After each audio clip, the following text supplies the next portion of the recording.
নিশীথে আমি একটি স্বপ্ন দেখেছি, কে যেন ওই আকাশের দ্বার খুলে ডেকে ডেকে বলছে, ওরা তো শীঘ্রই স্বর্গধামে চলে আয়। এখন আমি কি করব?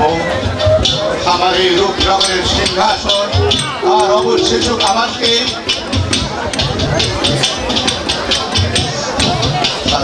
আর করতে পারছি না। এই অল্প বয়সে আমাকে আচ্ছাকে দিয়ে ডাকছেন, বলে তুই শীঘ্রই স্বর্গধামে চলে আয়। এখন আমি কি করবো? আমি চেপে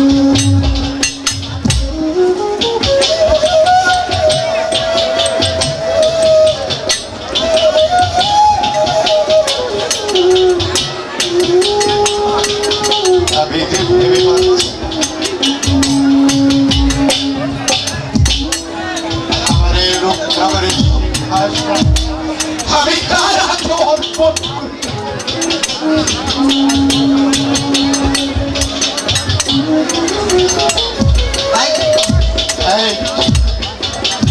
কে আছিস? যাও প্রহরী, বেগম হোসনা বানু, শিশু কামাল ও অজিত খান ওমরকে দরবারে পাঠিয়ে দাও।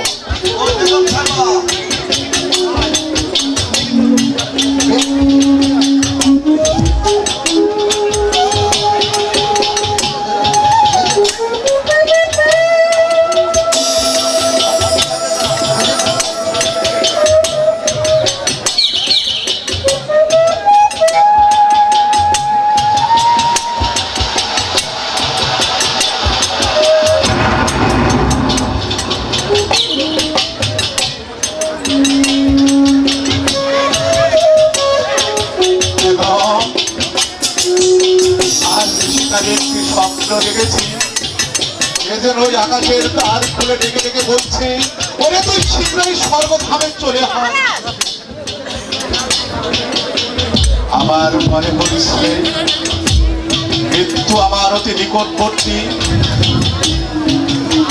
কিন্তু আমার মনে রইল শেষ। আমার এই অকাল মৃত্যু হাত ছাড়িয়ে যাচ্ছে,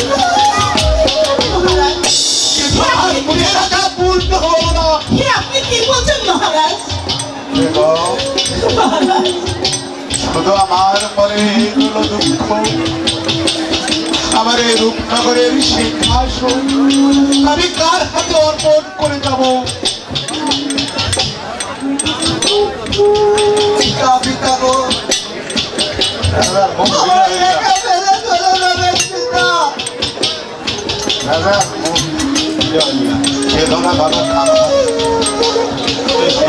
দুনিয়ায় কেউ চিরজীবী ব্যস্ত আসে না, আমারও হয়তো তাই হবে। আমার মনে হচ্ছে আমি আর বাঁচব।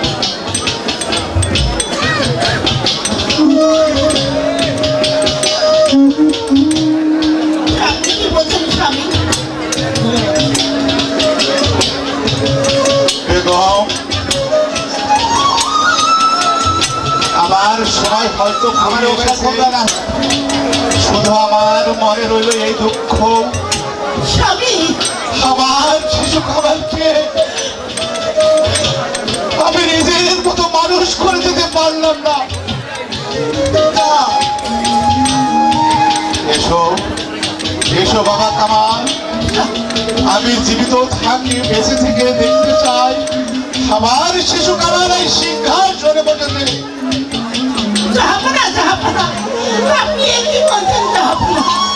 বসো বসো বাবা কামাল।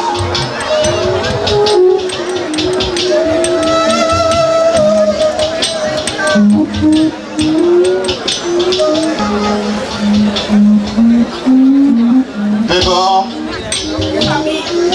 আজ থেকে রূপনগরের সিংহাসন শুকিয়ে দেখলাম তোমার হাতে।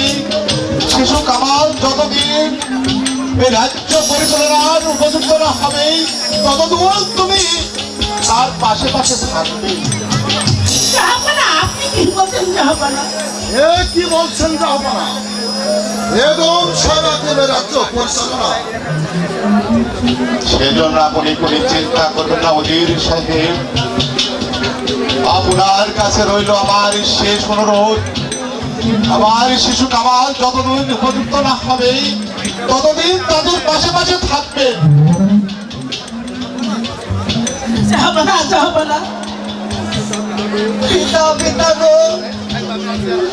কেঁদো না বেগম, কেঁদো না বাবা কামাল। আমি ছিলাম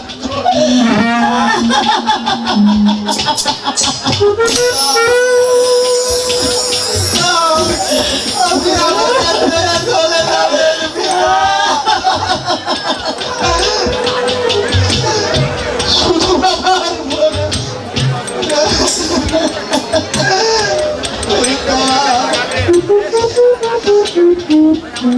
বেগম,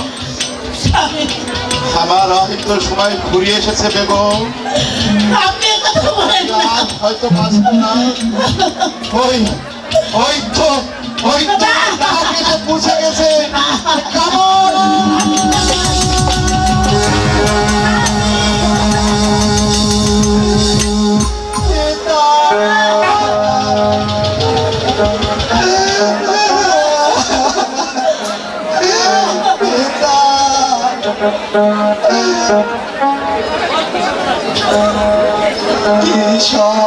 সর্বনাশ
মহারাজের সব কাজ করি।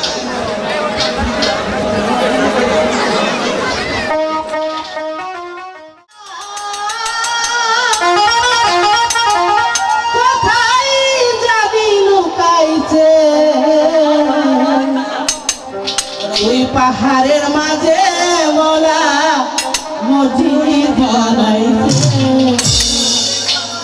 কামিনীরা কাম করিয়া কামিনীরা কাম করিয়া কোথায় যাবি লুকাইছে কোথায় যাবি লুকাইছে পাহাড়ের মাঝে বলা ওই পাহাড়ের মাঝে বলা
মাঝে মোরা মসজিদ বানাইছে বলুন উজির সাহেব। নবাবের মৃত্যুর পর থেকে বেগম হুসনা ভান করছে রাজ্য পরিচালনা। ইচ্ছা করলে এই সিংহাসন আমরা দখল করে নিতে পারি। হ্যাঁ, তাতে তুমি কি বলো জাফর আলী খান? উজির সাহেব, মানুষের জীবনে সুযোগ একবারই আসে, এই সুযোগ আমরা হারাতে পারি না। বলুন কি উপায়ে সিংহাসন দখল করা চাই? বেগম হুসনা ভান ও শিশুকে আমাকে হত্যা করতে পারে আমাদের চলার পথ। তারপর আমি এই রাজ্যের হব নবাব, আর তুমি হবে আমার প্রধান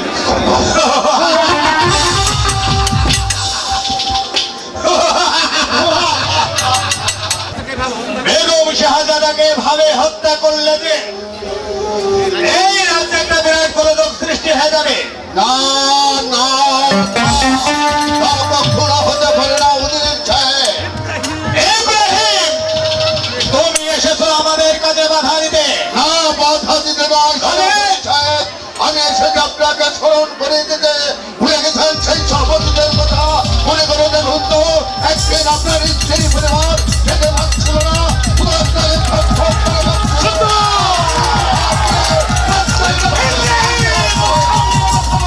সেই দিন নবাব আপনাকে রাস্তা থেকে ঘুরিয়ে এনে ঠাঁই দিয়েছিল এই নবাব বলে বহল করেছিল সেনাপতি বলে। হয় তার মৃত্যু হতে না হতেই তার স্ত্রী করতে করতে তার হত্যা। ইব্রাহিম, এই হয়ে যাবে এখান থেকে। বেশ, তাই যাচ্ছে, কিন্তু আপনারা মনে রাখবেন এই রূপটা করে আপনাদের পরিবার করবার কেউ না থাকলে আমি ইব্রাহিম চুপ করে বসে থাকবো না। আমার কি বলছো? তুমিও রিহাই হবে না। তাদেরকে আমি বাঁচাবো। এই তুমি ওদের বেশি বাড়াবাড়ি করলে তোমার স্থান হবে ওই অন্ধকার কারাকক্ষে। আর সত্য হচ্ছে না জাফর আলী খান। বলুন উজির সাহেব, আমাদের কাজে আমাদের এই শেষ করতে হবে।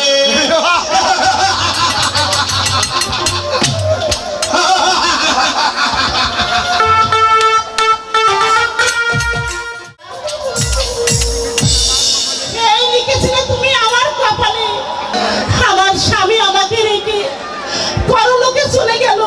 এখন আমি কি করে রাজ্য পরিচালনা করবো? বলো বলো খোদা, তুমি বলে দাও আমি কিভাবে করবো? এই শিশু সন্তানকে নিয়ে আমি কিভাবে রাজ্য চালাবো? সর্বনাশ হয়েছে বেগম সাহেব। সেদিন সেদিন কামালকে নিয়ে আপনারা এখান থেকে পালিয়ে যান। উজির ও সেনাপতি জাফর আলী খান আপনাদেরকে হত্যা করবে। আমাদের হত্যা করে তার লাভ কি? লাভ অনেক বেগম সাহেব, লাভ অনেক। উজির সাহেব হবে এই রক্ষা করে নেব, আর সেনাপতি জাফর আলী খান হবে তার প্রধান উজির। ইব্রাহিম, আমি এই স্বপ্ন ভয়ে আমি এই গচ্ছিত সিংহাসন ছেড়ে আমি পালিয়ে যাব না। মরতে হয় আমি এখানে মরবো। আপনি কি তাহলে যাবেন না বেগম সাহেব? না, আপনি না। কি এই রক্ষা করে সে সম্পদটুকু নষ্ট করে দিতে চান? কিন্তু না না না। তা হতে পারে না। কামালকে বাঁচতে হবে। ওই জালিম শয়তানদের বিরুদ্ধে একদিন আমাদের মুখে দাঁড়াতে হবে। ভেঙে যেতে হবে ওদের বীরকার। ওরা সবাই কামাল। ইব্রাহিম, আমি তোমাকে নিয়ে ওকে নিয়ে চলে না। ওকে ছাড়া চলে না।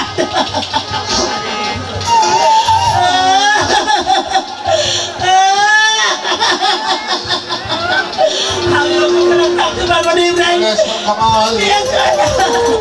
বেগম সাহেব আচার আমি রাখতে পারলাম না। বেগম সাহেব তার জন্য আপনি আমাকে ক্ষমা করতে বিদায় বেগম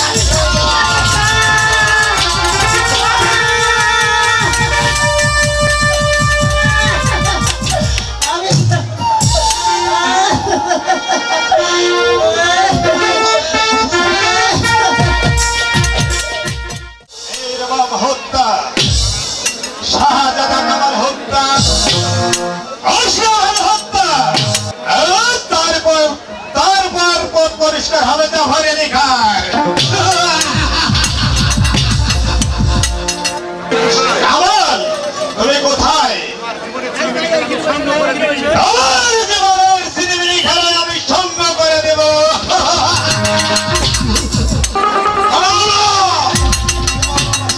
বাস্তবে পরিণত হবে না জাফর আলী খান। কেন আমির সাহেব? পালিয়ে গেছে। ইব্রাহিম শিশু কামালকে নিয়ে পালিয়ে গেছে। পালিয়ে গেল। পালিয়ে গেছে। শত শত পাহারা থাকতে কিভাবে ইব্রাহিম নিয়ে পালিয়ে গেল?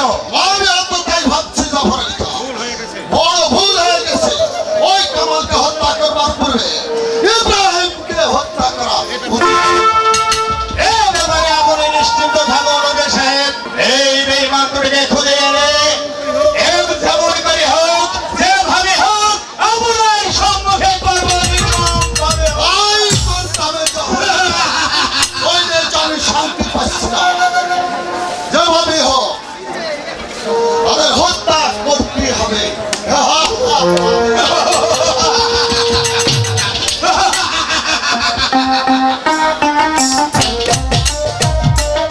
আই খোদা,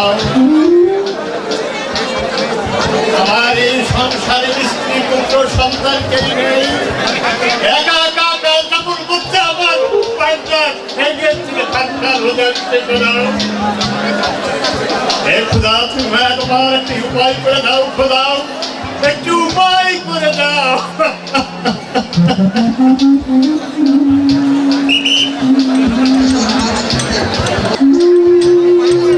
তুমি একটা উপায় করে দাও। খোদা, তুমি একটা উপায় করে দাও। হয়তো দেখা যাচ্ছে কদমালি চাষার বাড়ি। কদমালির বাড়ি আছো? কদমালি, এই এই এত রাত্রে কত বাড়ি করে রাখছে। আমি ইব্রাহিম। ইব্রাহিম, তুমি এত রাত্রে এই গরিবের বাড়ি কেন ভাই? আমি এসেছি এই ছেলেটি তোমাকে দান করতে। ছেলে দাও তো তোমাকে, না, এ তোমার সৌভাগ্য ভাই। একে আমি তুমি তো আদর পুত্রহীন, আমার করে মানুষ সন্তানের করবে। দরকার। নাও ভাই, কিন্তু তার পরিচয় গোপন রাখবে। এই ছেলে তোমার ছেলে বলে পরিচয় দেবে। ভাইয়া ভাইয়াকে বলে আপনি চলে যাবেন ভাইয়া। কিন্তু না ভাই, আমি তাকে চিনি না জানি না, তার কাছে কেমন করে থাকবো ভাইয়া, বলো ভাইয়া। ভাইয়া কিন্তু না ভাই, তুমি কেঁদো না। আমি মাঝে মাঝে তোমাকে আমি দেখে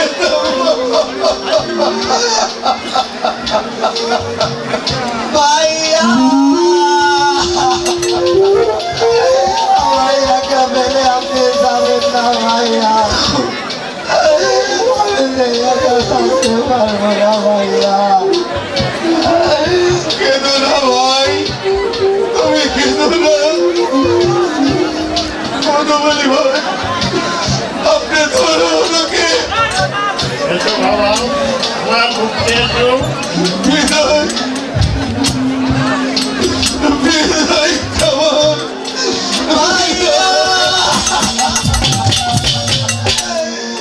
তুমি আমাকে একা ফেলে চলে গেলে ভাইয়া।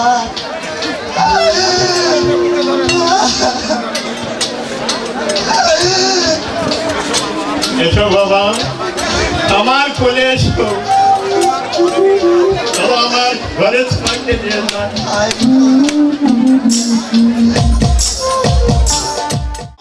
এই সেজন্য আপনি কোনো চিন্তা করবেন না উদির সাহেব। যেমন করে হোক ওই শয়তান দুটোকে ধরে এনে আপনার সম্মুখে করবো নির্মম হত্যা। হবে জাফর আলী খান। পারবে না জাফর আলী খান। যে চলে গেছে সে কোনোদিন ফিরে আসবে না। আপনি কি বলতেছেন? বলতে নাই জাফর আলী খান, আপনাদের কাজের আমি প্রতিদান দিতে।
সব কেটে এই কে আছে?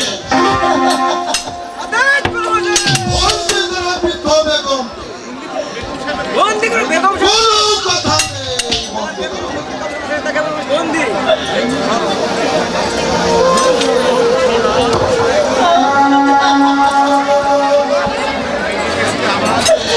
এই লিখেছিলে তুমি আমার কপালে, এই কি তোমার লেখা? যারা আমার হুকুমের চাকর ছিল আর তাদের হাত ধরলাম আমি বন্দি। এই দুঃখা বেঈমান দুটোর শাস্তি দিও খোদা তুমি।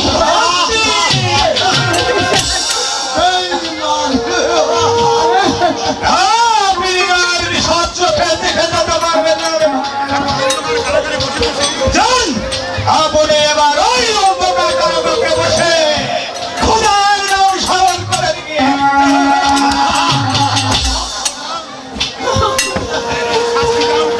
তুমি ওই বেঈমানদের শাস্তি দিও, শাস্তি দিও। সেটা আপনি আর সহ্য ফেলতে যেতে পারবেন না বেগম সাহেবা। চলুন নদী সাহেব। কাজল কোথায় গেল ছেলেটি?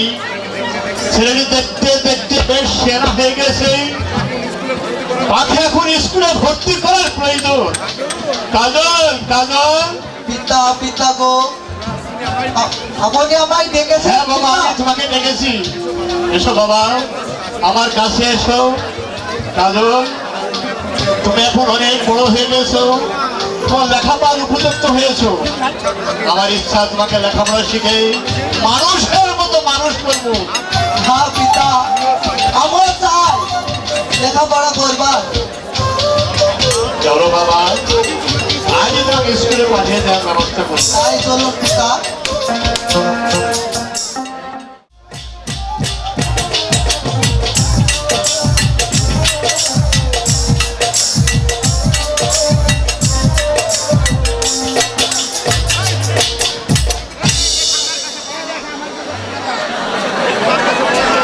এই, আমি তোমার কাছে পড়া দেবো কেন? মাস্টার সাহেব আসবে, তারপরেই আমি মাস্টার সাহেবকে পড়া দেবো। এই শালা, আমার তোকে পড়া দেবো মানে? আমার নাম তো আমাকে পড়া দেবো।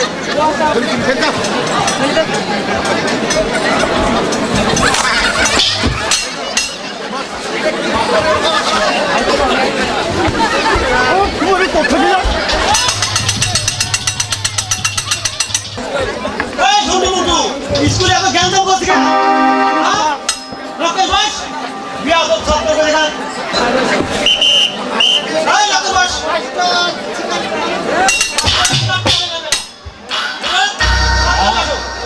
মাস্টার সাহেব, মাস্টার সাহেব। বয়স, লোকের বয়স, বিয়া তো। লোকের বয়স? মাস্টার সাহেব আছে? কে? আসুন। বলুন, কি করতে এসেছেন? আমি এসেছি আমার এই ছেলেটিকে স্কুলে ভর্তি করার জন্য। বেশ ভালো কথা। আমার স্কুলে ভর্তি ফিস এবং মাসিক বেতন দিয়ে দিই। ভর্তি ফিস 30 টাকা এবং মাসিক বেতন 20 টাকা, সর্বমোট 50 টাকা দিলে হবে। আমাদের কাছে কোনো টাকা পয়সা নেই, আমি আপনার টাকা পরে দিয়ে দিব। না, হবে না। আপনি টাকা এখানে নেই। যাও, স্কুল থেকে বের হয়ে যাও। মাস্টার সাহেব, আমি গরিব মানুষ, আমার ছেলেকে আপনি দয়া করুন। না, হবে না। বিনা পয়সায় এখানে লেখাপড়া করবে না। যাও, স্কুল থেকে বের হয়ে যাও। সালাম মোজানা আইলা মাস্টার তো মাস্টার আপনার মহলে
আমরা করি কেন পিতা গরিব বলে কেন তুমি আমার আমাকে বোঝায় না?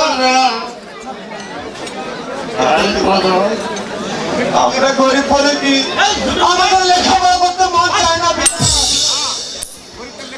না, গরিবদের লেখাপড়া করা হয় না। তোমরা স্কুল থেকে চলে যাও। চলো বাবা দাঁড়াও যুবক, ছাড়। আপনিও ওই ছেলেটিকে ভর্তি করে নিন। ওর মাসিক বেতন আর পরীক্ষার ফি আমি আপনাকে দিব, ছাড়। আপনি ওই ছেলেটাকে ভর্তি করে নিন। লেখাপড়া করা হয় না। কেন স্যার? গরিব বলে কি ওই ছেলেটার পড়াশোনার কোনো অধিকার নেই স্যার? আছে, তুমি পরিবারে মারে খাও। ওরা নিয়মিত খোঁজ এবং বই কিনতে পারে না। সেটা স্যার, হয় না। আমি ওই ছেলেটিকে বই কিনে দেবো স্যার, আপনি কোনো চিন্তা করবেন না। আপনি ওই ছেলেটিকে ভর্তি করে নিন না স্যার। আজ থেকে তোমাকে ভর্তি করা হলো। আগামী কাল থেকে তুমি নিয়মিত স্কুলে আসবে। আজকে সকালে ছুটি। যাও।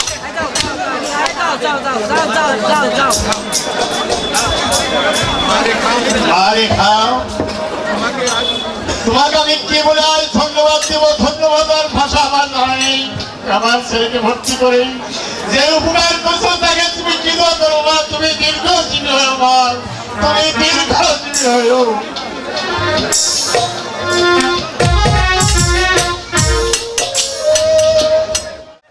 এখন আমি হলাম এই রূপনগরের নবাব। আমার কথাই সমস্ত প্রজাগণ উঠে আর বসে। কিন্তু আমার পথের কথা সেই ইব্রাহিম আর শিশু কুমার ওই দুজনকে হত্যা করতে যতক্ষণ না পারে ততক্ষণ পর্যন্ত শান্তি নেই। পিতা গো, আমি যে আপনাকে কত জায়গায় খুঁজে বেড়াচ্ছি পিতা। আমায় তুমি কেন খুঁজছো মা রেখা? পিতা, তাহলে কি তুমি স্কুলে যাওনি? না পিতা, আমার শরীরটা বিশেষ ভালো নেই, তাই আমি মনে করছি কি আমাদের ওই ফুল বাগানটা থেকে আমি একটু ঘুরে আসতে চাই পিতা। তুমি আমাকে একটু অনুমতি দাও না পিতা। এই সাত সকালে তুমি ফুল বাগানে যাবে মা রেখা? সকাল বেলায় ফুল বাগানে গো, পিতা কতই সুন্দর বটে।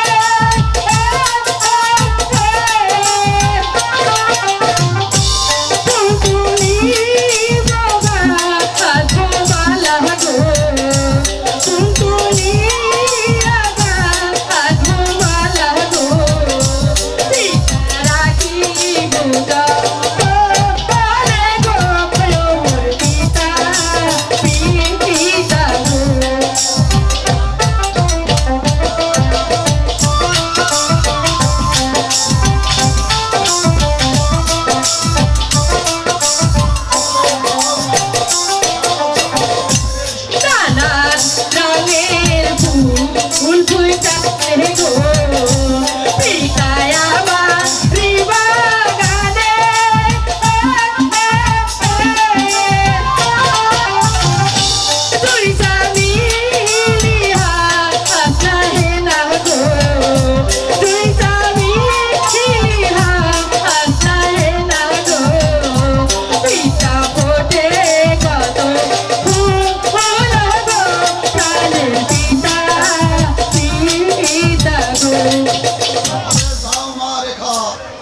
সকাল সকাল ফিরে এসো।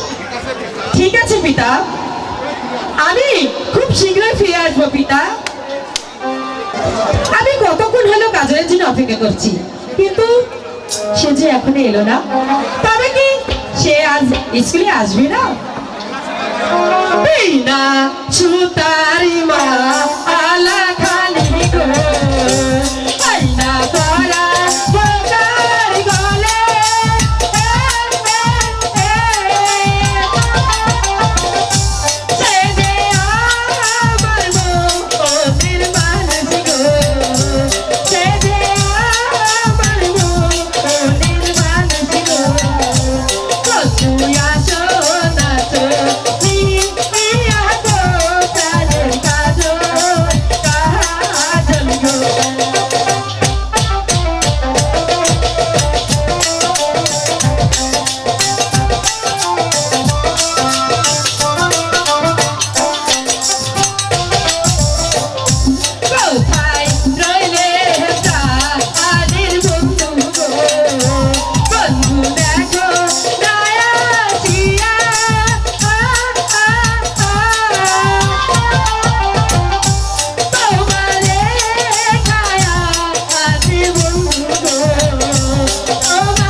মদন, তুই মনে করেছিস আমি তোকে খুঁজে পাবো না?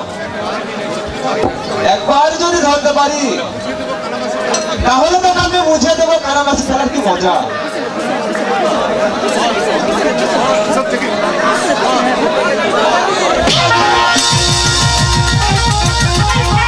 এই, ছাড়ো, তুমি ভারী দুষ্ট হয়ে গেছে।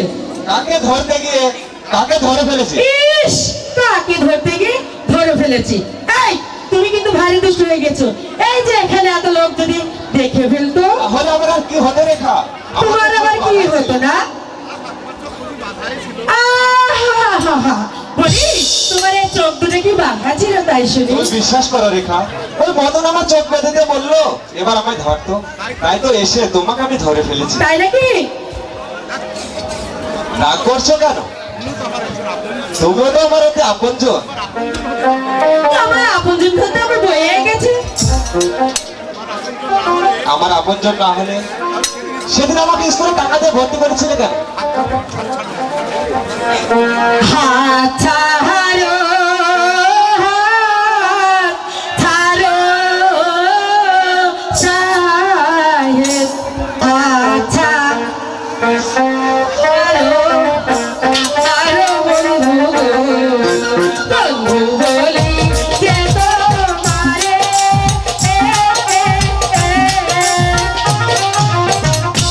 গলাতে গলাতে বন্ধু গানে ডুবে পারো গো,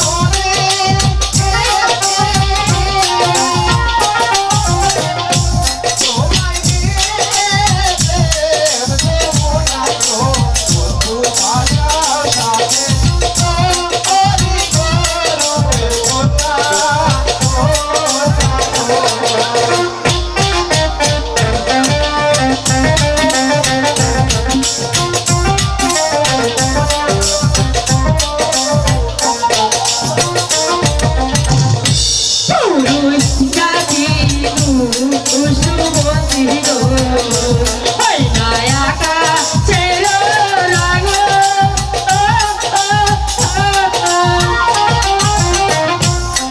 আমার হয়ে গো তোর সদাই গো, আমার হয়ে গো তোর সদাই গো, ওই না কতই কহে ভালো গো, বন্ধু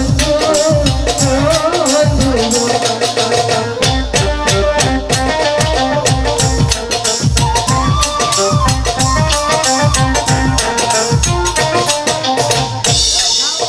এই হলে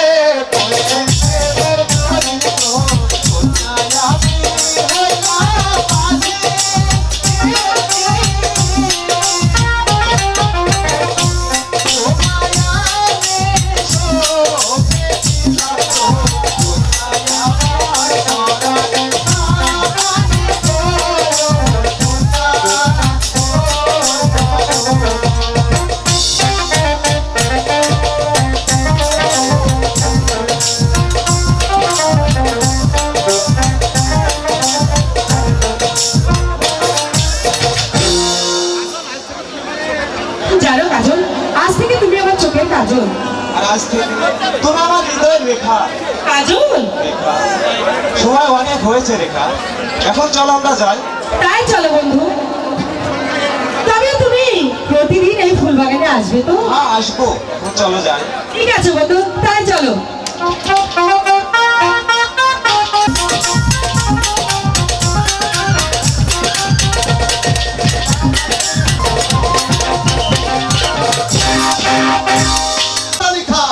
বলো মুদি সাহেব। ইব্রাহিম ও শাহাদাত কামালের সংবাদকে আপনি পেয়েছেন? কাজ হবে না।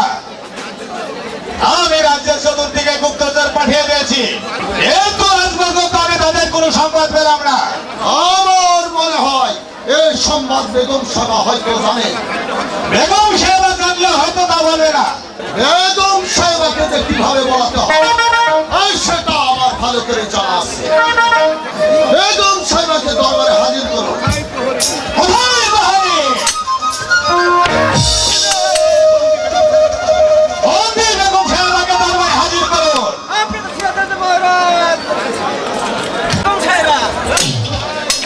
বেগম সাহেবা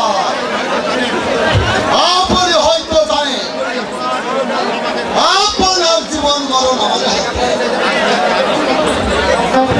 আমি তা জানি বন্দিতা খুন করেছো, তোমাদের যা ইচ্ছা আমাকে তাই করতে পারো। বলো আমাকে কেন দরবারে এনেছো?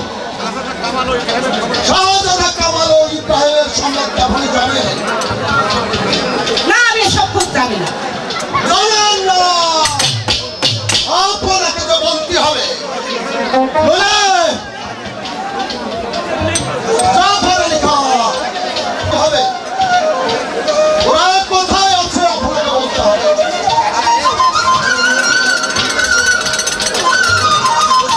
না, আমি বলতে পারবো না। জাফর আলী খান আরম্ভ করো তোমার চাই।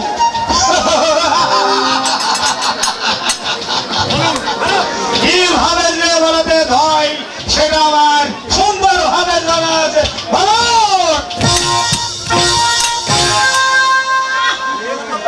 আমি বলতে পারবো না। পারবেন না? না, আপনাকে যে বলতে হবে, নইলে আমি এই সব বুকে রাখা দিয়ে আপনাকে বলতে বাধ্য করবো।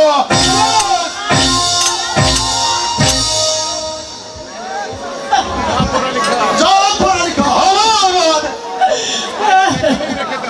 আজ এই পর্যন্ত রেখে দাও, আবার আগামীকাল শুরু হবে। কোথায় বাহারি? বন্দি করে নিয়ে যান বেগম সাহেবাকে।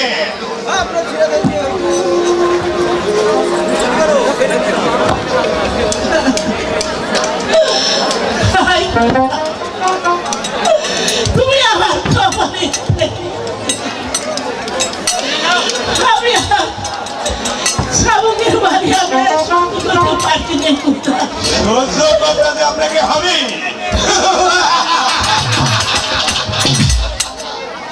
এমনই তো খেলা শুরু। আমাদের জবাবিকারী হোক আর জবাবি হোক, ঠিক আছে।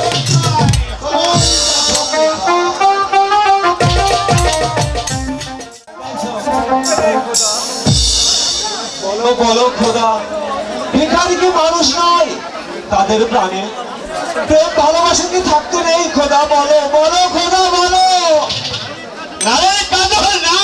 পিতা পিতা গো, গরিবদের প্রাণে ভালোবাসা থাকার অপরাধ। পিতা পিতা গো, আরে বাবা, আমরা যা করি গরিব ধনীদের সঙ্গে মিশানো যে আমাদের অপরাধ। তাই তো তোকে কতবার পালন করেছি, ওই ধনীদের সঙ্গে মিলেমিশা করবি না। কিন্তু তুই আমার কথা কিছুদিন শুনলি না। যদি আমার কথা শুনতি তাহলে তাই এত চামচে রাখাত কিছু হতো না। বুঝি পিতা, সবই বুঝি, শুধু এইটুকু বুঝি না খোদার সৃষ্টি মানুষ দুই হয় কেমন করে। যাই বাবা, ঘরে যাও, আর কোনদিন বড়দের সঙ্গে মিলামেশা করবি না। তাহলে তোর অপরাধ আমাকে অপমান শোনা হবে না। শাস্তি যা পেতে হয় আমি মাথা পেতে নেব, তবু আপনাকে বিপদে ফেলে যাব না পিতা। ছেলে এখনো বসতে শিখেনি, যদি শিখতো তাহলে আপনার চাপকে রাখা সহ্য করতে হতো না। রইলে হে প্রাণের বন্ধু, আসো না করিয়া,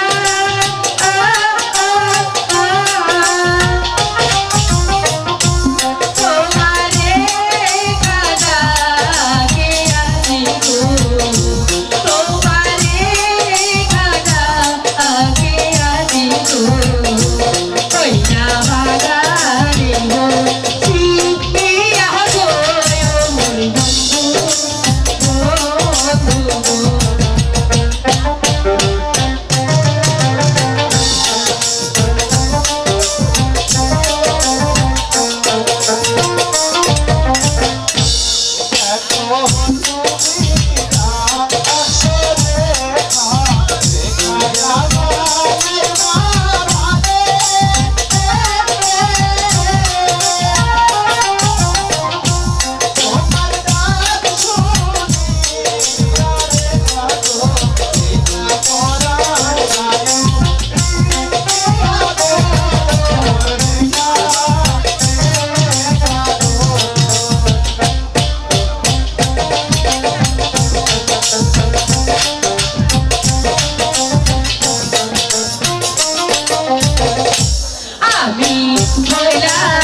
আছে, এসো। চলো আমরা ওই ফুল গাছের ছায়ায় বসে একটু বিশ্রাম করে নিই।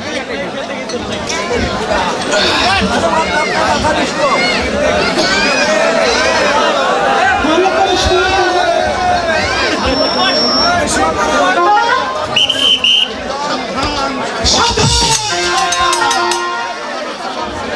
সামান্য একটা সার ছেলে হয়ে কিনা এই সাথে রাজকন্যার সাথে প্রেম করতে ওর কোনো দোষ নেই সেনাপতি কাকা। অবশ্যই তবে বই নিয়ে এসেছে। ছেড়ে দাও বলছি রেখা, আমি তাকে চামড়ে তার পিঠে চামড়ে দেবো। না, না, না, না, না, কাকা, না। ছেড়ে দাও বলছি। কাজল, ছেড়ে দাও।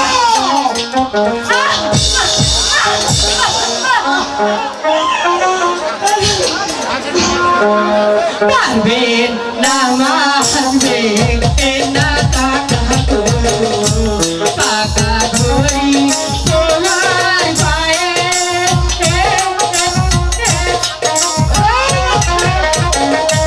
বন্ধুরি মারি রে কাকা গো, বন্ধুরি মারি কাকা গো, কাকা ছয়ে না গো। কাকা ধরে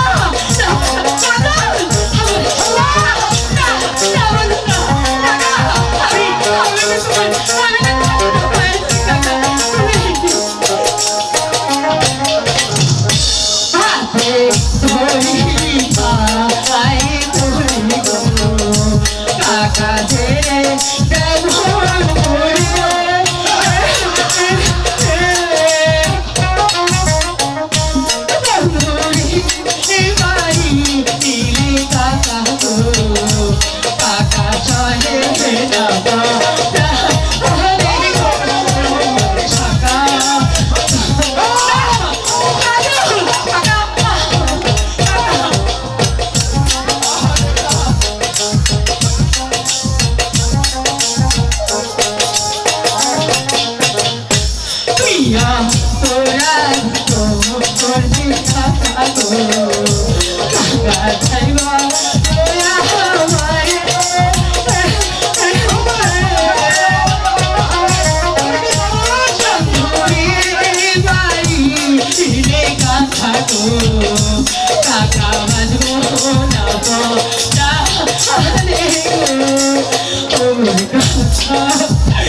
আমি তোমার জন্য পায়ে বলছি কাকা, তুমি কাজলকে ক্ষমা করে দাও না। বেশ,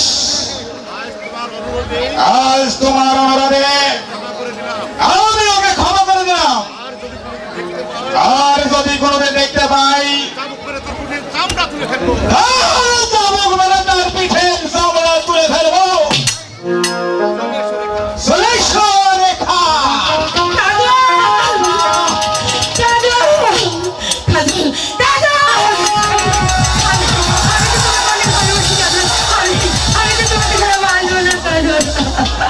আমি যে তোমাকে তোমার ছাড়া বাঁচবো না রেখা। তুমি আমার প্রতি কোনো অভিযোগ অভিমান নাই। তুমি রাজকন্যা না, না না আমার সাথে তোমার ভালোবাসা হতে পারে না রেখা। না বন্ধু, এই কথা বললো না। আমি তো তোমাকে আমার মন প্রাণ দিয়ে ভালোবাসি বন্ধু। আমি যদি তোমাকে না ভাই, আমি তো প্রাণে বাঁচবো না বন্ধু। তুমি রাজকন্যা আর আমি একদম সামান্য চাষার ছেলে রেখা। বন্ধু, তুমি ওই কথা বলে আমাকে জানো, তুমি ওই কথা বলে আমাকে লজ্জা দেবে বন্ধু। আমি তো তোমাকে অনেক ভালোবাসি বন্ধু। তোমাকে যদি আমি না পাই তাহলে এই জীবনে আমি রাখবো না। আমি তো মরে যাবো বন্ধু।